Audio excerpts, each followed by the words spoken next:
to you nearly live from the Beard Whiskey Studios, high atop Barley's Tap Room on Washington Street in downtown Greenville, South Carolina.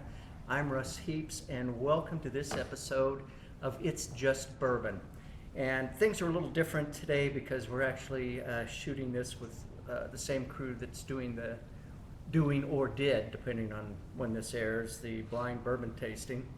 And but what happened was I had my good buddy here that I've known for 53 years, fraternity brothers, roommates at college, et cetera, E. Randall Porter, who lives in Dayton, Ohio. He stopped to see our friends at Glens Creek and pick me up some things, and while he was there, he bought this bottle of rye, which is Ryskey straight rye, and it's single barrel, and it's also double oaked. And we tried it last night and liked it so well, we just thought we'd do a little segment on it today. Sitting to my right is the beer whisperer here at Beard Whiskey, Big John Richards. And as always, happy to have you, Big John.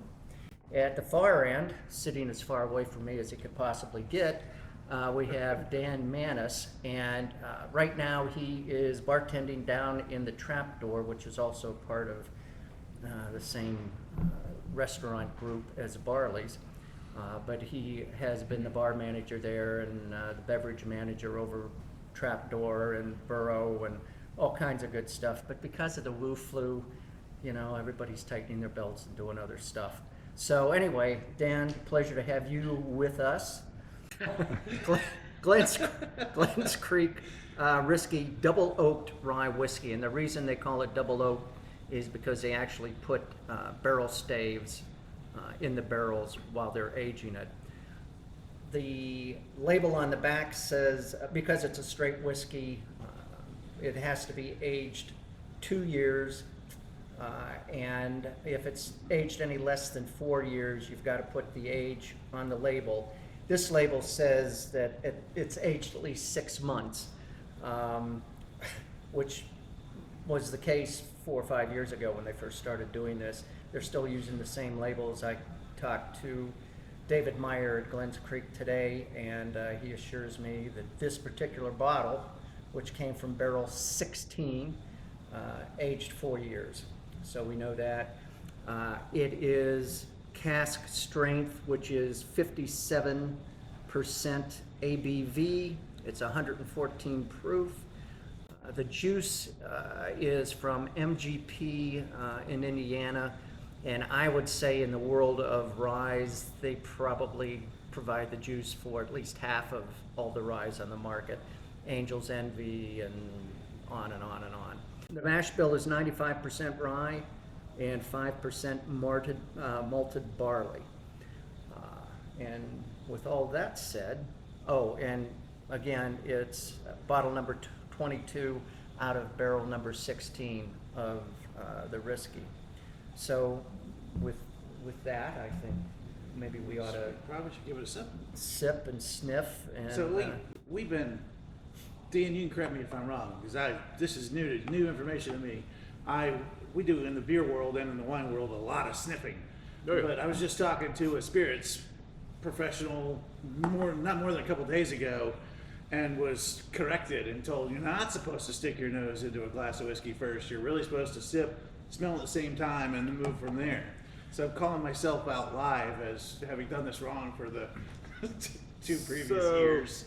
I will say, I always smell it. Yeah. I will say you don't want to stick your nose in it because there are those really harsh, that will burn your insides. But if you go away from it, hold it beneath your nose, or even if you hold your nose above it and breathe in through your mouth. Yep. You'll get a lot through that, and that'll actually filter out a lot of those harsher tones, and you'll be able to get more nuance. Just talking with my other friend, she was kind of explaining the same sort of thing, although she didn't even get that deep into smelling it.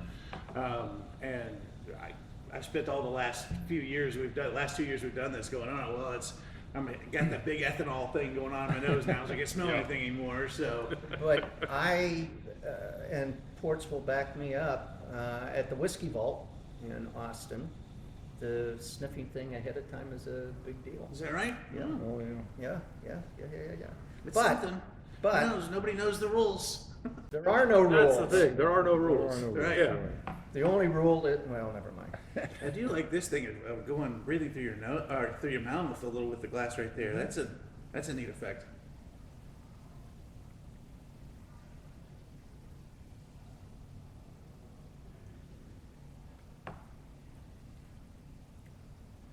I like it.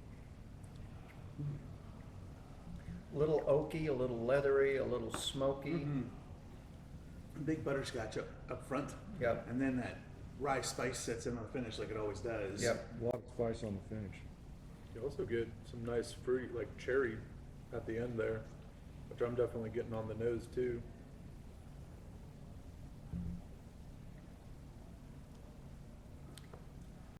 Glens Creek is what used to be the original Old Crow distillery, just outside of Lexington.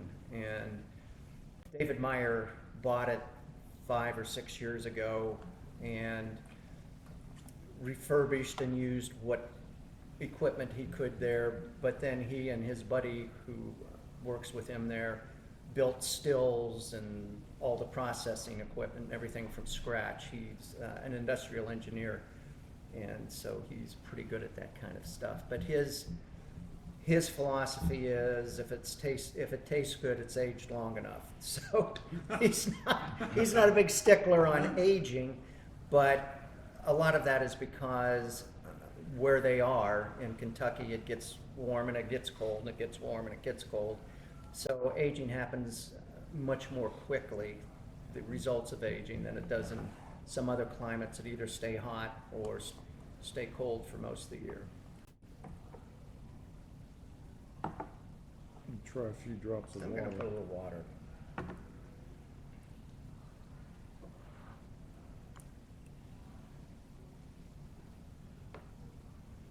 What did you say the cast strength of this was? It's 114 proof, so it's 57%. The water seems to add some more spice to it. I was saying, if we started out, I got a golden grams first, and then now all of a sudden it's much spicier. The way it lingers with that little bit of water in it too. It's funny, I was smelling it right when you said golden grams, and it just like shot in my brain. Like, yeah, that's it. John's good for something, that's why we keep him around. As far as the distribution, I bought this at the distillery. Retail on it with tax was $45. I don't know how widespread or what their distribution pattern is. Probably not anywhere outside of Kentucky, I would assume. And that's one of the reasons why we're doing the tasting here rather than doing it in the blind tasting, is because for most people who are going to watch this will be impossible to get. But when you're in Kentucky, look for it, as well as their main, they do several things, but their main money maker, big, their Malibu, if they were Chevy, their Malibu is OCD number 5, which is their bourbon, which is excellent as well. And I think we've done, did we do a segment on it? I feel like we did. I don't remember 100% sure. I know we've talked about OCD, and I can't remember if we are actually drinking it when we talked about it or just like that, like you just did. Done something on them. I know we did Stave and Barrel. I know we did that one. Yep. So, but anyway, and Stave and Barrel is a really good bourbon too, and that's kind of what I had Ports buying when he stopped there earlier in the week. Well, this is killer for what's effectively a very affordable bourbon or rye. At $45, man, I feel like this drink's as good as a lot of the bottles I've had that you're at 90 at 100. It's got a lot of smoothness. There's not a big alcohol burn, even though it's 114. I feel that spice and I feel the warmth of it right here. But that's what I got with the alcohol, and the rest of it's all flavor. Well, apparently double oaking it. Yeah. Smooths it out some as well. So this piece of paper here says the juice is MGP Indiana. Who knows what that means? Midwest Grain Products. Okay. Oh, that's great. What does that mean? It's a giant company that produces, I mean, their rye is actually some of the best. I mean, Bullet Rye uses Yeah. it. Gotcha. This is, I believe, the same grain bill as Bullet Rye, the 95 and 5. Yeah, well, You I might think, need I to check think you're, that on me, but I'm pretty sure that's the well, same. that's part of our tasting, blind tasting that's coming Yeah. up, so we'll know that for sure. But I'll include that, in the video when It's I a- edit it. It's a dirty little secret. Yeah. A lot of Yeah. people don't know about it, and I don't find it dirty at all. I think if you're putting out good product, sourcing it is the way to go. I think, I hate to say it, but I think craft whiskey a lot of times isn't that great. I'm Yeah. sorry. If you don't have, you know, hundreds and thousands of barrels to pick through and to blend, you're not going to come up with a consistent good product.